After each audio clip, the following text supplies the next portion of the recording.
তো আসসালামু আলাইকুম হোয়াটসঅ্যাপ গাইস। তো বরাবরের মতো আরও একটি নতুন ভিডিওতে তোমাদের সবাইকে স্বাগতম। তো কেমন আছো তোমরা? তো গাইস আশা করি তোমরা সকলে অনেক অনেক ভালো আছো। তো তোমাদের দোয়া প্লাস আল্লাহর রহমতে আমিও অনেক অনেক ভালো আছি।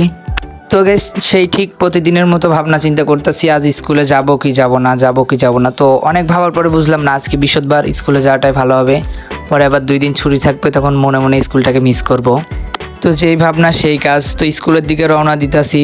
তো ওই যে আমার সাথে একটা বড় ভাই আছে, ক্যামেরা করতেছে, ও আজকে আমার সাথে স্কুলে যাবে। তো বড় ভাই আইসাই বিপদে পড়ে গেছে, কারণ সে আইসাই স্কুল যাইতে চাইছে আর আমিও সুযোগ বুঝে তারে ক্যামেরাতে লাগাই দিছি। তো বড় ভাই আমার নতুন ক্যামেরাম্যান, কিছুই বুঝতেছে না, এদিক করে ওদিক করে ধরতেছে বারবার আর ভিডিও কাটতেছে।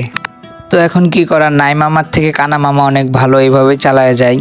এখন তো কিছু করার নাই। তো বেশি বক বক হয়ে যাচ্ছে, স্কুলের দিকে রওনা দিই। ও আর গাইজ তোমরা এই কথা বলতে পারো যে কিসের জন্য মাস্ক পরছি। তো এতদিন তো মাস্ক পরি নাই।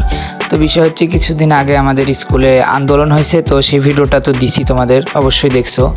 হেড স্যার পদত্যাগের আন্দোলন, তো ওইখানে স্লোগান দিছিলাম। তো তাই সবাই রাস্তাঘাটে ধরলে এই সেই, তো স্যারের খবর কি, এই সেই, মানে ইত্যাদি ইত্যাদি প্রশ্ন করে, যেগুলোর উত্তর দেওয়ার জন্য আমি মোটেই প্রস্তুত না। তো গাইস আন্দোলনটা কিসের জন্য হয়েছে এবং কেন হয়েছে তার কিছু একটা বিবরণ আজকে দেবো, হালকার উপরে ঝাপসা। তো লাস্টের দিকে অনেক ফানি আছে, ভিডিওটা ফুল দেখতে থাকো।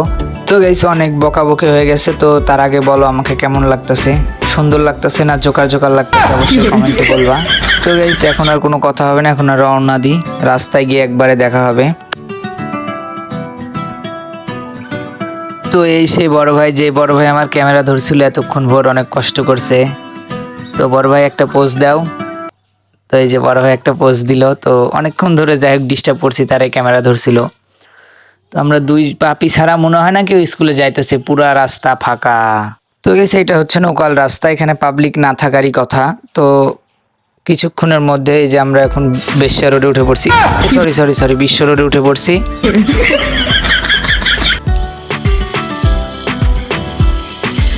তো গাইস অবশেষে আমরা স্কুলে ল্যান্ড করলাম।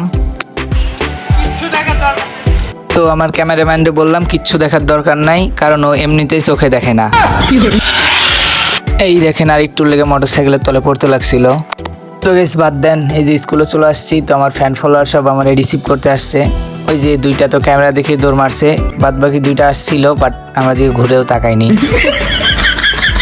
তো গাইস এই হচ্ছে আমাদের স্কুলের বর্তমান অবস্থা। তোমরা সবাই যে এইদিকে তাকাও, এই যে এখানে তাকাও। তো এখান দিয়ে আমরা সব সার্ভিসই পাই, যেমন ধরো অন্ধকারে আলো পাই, গরমে বাতাস পাই, তার কারণে আমাদের এসির দরকার নাই। আবার বৃষ্টির দিনে হালকা হালকা পানি পাই, মানে ইত্যাদি সব ধরনের সার্ভিসই আমাদের সব মিলে হয়ে যায় আর কি। তো গাইস আজকের ভিডিওটা এই পরিমাণে ছিল। যদি ভালো লাগে থাকে অবশ্যই like comment share and subscribe করে দিবেন, আর পেজ থেকে দেখলে একটি ফলো করে দিবেন। তো পরবর্তী ভিডিওর জন্য সবাই অপেক্ষা করো। আল্লাহ হাফিজ গাইস।